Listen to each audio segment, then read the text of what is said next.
Revenus partagés online 1, 2, 3, module 3, avant de se lancer. Et on va voir donc le côté informatique et le côté administratif des choses. On va commencer donc par le côté informatique.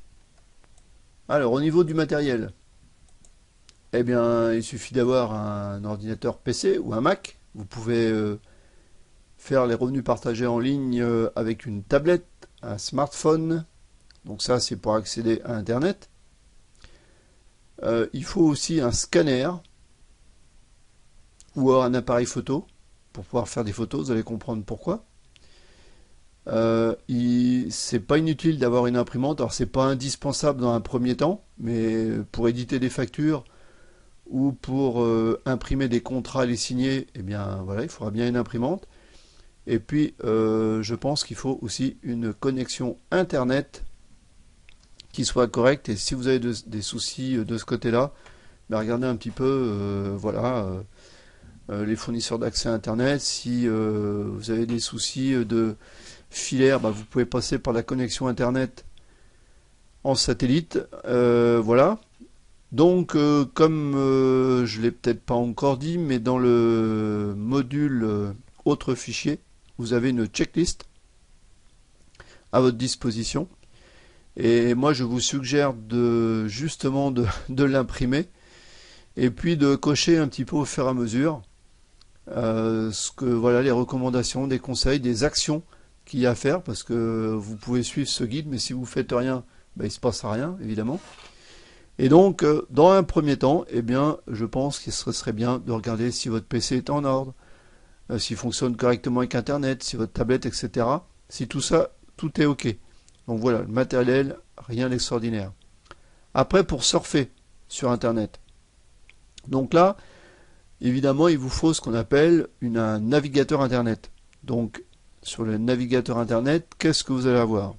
Eh bien, je vous ai mis ici, et vous trouverez ça dans le fichier des liens Internet, tous les liens avec les navigateurs, les principaux navigateurs Internet.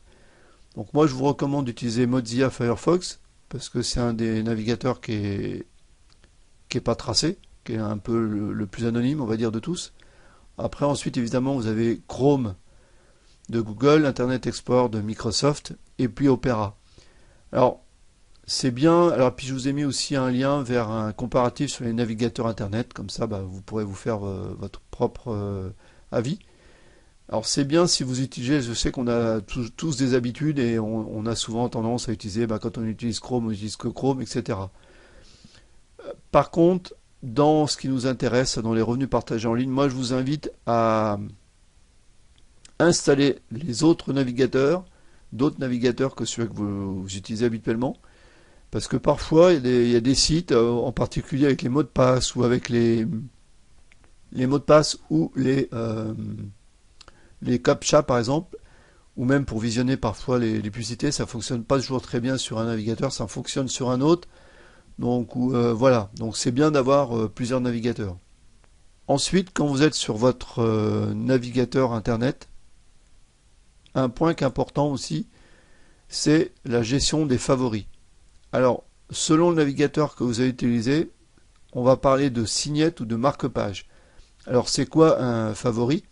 Bah, c'est un site que vous avez l'habitude de voir, et vous allez le mettre justement dans le répertoire de votre navigateur pour pouvoir le retrouver facilement. Donc ça, je vous conseille vraiment de regarder un petit peu cette fonction gestion des favoris. Et vous verrez que dans le document que j'ai intitulé autre fichier, vous verrez que j'ai mis des liens pour justement savoir comment gérer les favoris par navigateur. Donc vous avez tous les liens dans le document en question, avec Firefox, avec Chrome, avec Internet Explorer, avec Opera. Donc vous allez voir comment, je ne vais pas vous apprendre ici, vous montrer ici, c'est pas le but, hein. Moi je suis là pour voilà, vous montrer ce que c'est que les revenus partagés en ligne. Là je vous dis, pour les favoris, moi je pense que c'est un gain de temps quand on les a bien organisés. Et donc voilà, bah, vous regardez, vous consulterez les documents, et puis bah, vous pourrez vous mettre à jour. Donc la gestion d'un favori, gain de temps.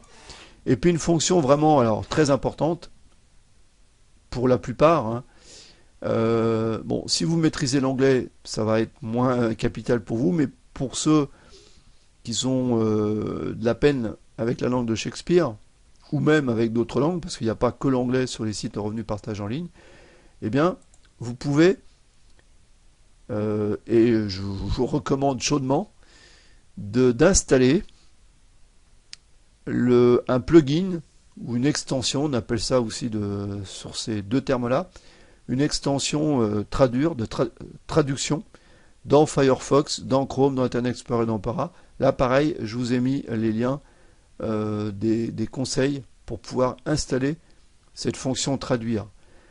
Moi, j'utilise quand même régulièrement, je ne suis pas du tout bilingue, je comprends l'anglais, je le lis, mais j'ai beaucoup de mal quand même avec certains termes. Et donc, ce qui m'arrive souvent, c'est j'utilise par exemple dans Chrome, c'est que vous faites un clic droit quand le plugin il est installé, et vous avez tout de suite la traduction du texte. Donc c'est quand même hyper pratique, et voilà, c'est quand même, voilà, c'est une fonction pratique, il n'y a pas d'autre terme. Donc dans les actions à faire pour vous, ben, je pense que regardez votre navigation internet, regardez la gestion des favoris, regardez cette fonction traduire, installez les navigateurs et puis installez les plugins. Voilà pour le surf. Ensuite, la bureautique que moi j'appelle de base, donc les mails, ça paraît évident, mais je sais que pour avancer dans les revenus partagés en ligne, on va recevoir des mails. On va être obligé d'en envoyer aussi. On va envoyer des mails avec des pièces jointes. Donc tout ça, tous les rudiments de l'emailing, eh bien, il faut quand même le savoir. Il n'y a rien de bien compliqué, mais bon, il faut quand même savoir faire ça. Donc renseignez-vous, exercez-vous. Il n'y a rien de compliqué, mais il faut quand même maîtriser un minimum ça. Après, pareil, alors je vous ai mis des liens à chaque fois que vous voyez les mots soulignés de bleu, c'est qu'il y a un lien pour vous expliquer. Généralement, c'est des liens qui mènent vers des tutoriels. Et donc, vous allez avoir des tutoriels pour la gestion des mails dans Gmail, par exemple. Là, un autre point, c'est comment organiser et gérer ces dossiers et des fichiers dans votre ordinateur. Une fois de plus, hein, c'est pas ça qui va vous faire gagner plus d'argent. Par contre, ça peut vous faire gagner beaucoup de temps. Donc ça, c'est bien de maîtriser ça. Excel, bah, c'est bien d'en maîtriser vraiment les fonctionnalités de base. Surtout que je vous ai donné dans cette formation deux fichiers Excel, hein, donc sur des simulateurs de rendement plus le tableau de suivi. Bon, il n'y a pas besoin d'être un professionnel d'Excel pour utiliser les documents que je vous ai fournis, mais bon, il faut quand même maîtriser un minimum Excel. Alors, quand vous ne savez pas utiliser tout ça, vous savez, il y a les moteurs de recherche, donc on va prendre le plus connu évidemment qui est Google, et la plupart du temps, quand vous tapez un mot-clé avec tutoriel ou conseil ou cours, vous allez trouver tous les renseignements que vous avez besoin. Donc vous allez trouver des tutoriels vidéo sur toute la bureautique de base. Et puis c'est le cas dans mon petit village, mais je pense que c'est dans le cas dans beaucoup de villes plus importantes évidemment. Eh bien il y a des associations. Et parfois il y a des associations sur l'informatique qui donnent des cours, parfois même gratuits, sur justement comment naviguer correctement, voilà les petites astuces de comment naviguer sur Internet, comment utiliser les mails, etc. et comment gérer un peu ces dossiers. Donc renseignez-vous, ça va vous faire gagner du temps, ça va faire gagner l'efficacité, et puis bah, ça pourra vous servir évidemment au quotidien en dehors des activités purement des revenus partagés en ligne. L'autre point important côté informatique, ce sont les réseaux sociaux. Alors, les réseaux sociaux, et en particulier Facebook. Alors, l'idée, c'est pas forcément d'avoir un compte Facebook pour mettre des photos de votre dernier anniversaire ou du, je sais pas, dernier gueuleton que vous avez fait avec vos amis, ou de votre virée à la mer ou à la montagne.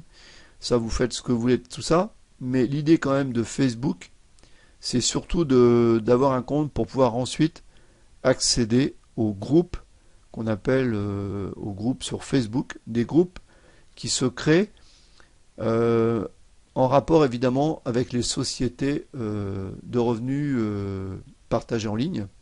Et ça, c'est important puisque c'est vraiment une source d'information hyper importante. Donc, si vous voulez vraiment être anonyme et pas mélanger la partie privée des parties activités Internet, eh bien, vous pouvez créer deux comptes. Vous créez un compte perso, voilà, pour vos amis, vos proches, et puis vous créez un compte activité web sur lequel vous servirez voilà, uniquement pour tout ce qui est activité Internet. Là, vous trouverez toujours dans le fichier, autre fichier, enfin lien Internet, comment s'inscrire sur Facebook. Et puis, une fois que vous êtes inscrit sur Facebook, si vous y êtes déjà, demandez-moi en ami, Denis Chamard, donc du beurre dans les épinards.fr, de façon à ce que par la suite, eh bien, quand vous serez sur certaines sociétés, je puisse vous ajouter sur les groupes qui font référence à ces sociétés-là, puisque la plupart du temps, il y a des groupes privés, voire secrets, qui ne sont visibles que des membres. Et donc évidemment, pour pouvoir y accéder, il faut y être invité par quelqu'un. Donc voilà, je pourrais vous inviter dans les groupes des sociétés sur lesquelles moi, évidemment, j'interviens. Voilà. Voilà pour Facebook. Ensuite, pareil pour Skype.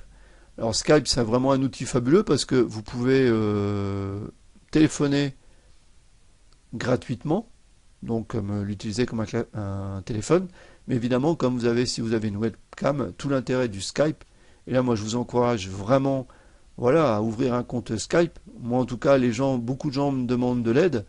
Moi, quand les gens n'ont pas Skype, je renacle, parce que je vous explique la raison est simple, hein, c'est que dans Skype, comme on a la webcam, on peut aussi montrer son écran évidemment à distance, c'est-à-dire on fait ce qu'on appelle un partage d'écran. Eh bien on va pouvoir guider l'autre personne, lui montrer à distance ce qu'il faut faire, cliquer là, etc., donner des explications, ou moi il m'arrive fréquemment de montrer mon écran et de dire, ben voilà, sur tel compte on fait ci, on fait ça. Qu'est-ce qu'il y a à faire? Eh bien, créer ses comptes. Je précise une chose, que ce soit aussi bien dans Facebook que dans Skype, on accepte évidemment les personnes qu'on veut, on ne se fait pas assaillir de personnes. S'il y a des gens qui vous demandent en contact et que vous ne les connaissez pas, eh ben, vous pouvez regarder qui c'est, et si voilà, vous ne les connaissez pas, ben, vous n'êtes pas obligé d'accepter en ami, pareil dans Skype. Voilà. Voilà un petit peu pour côté informatique.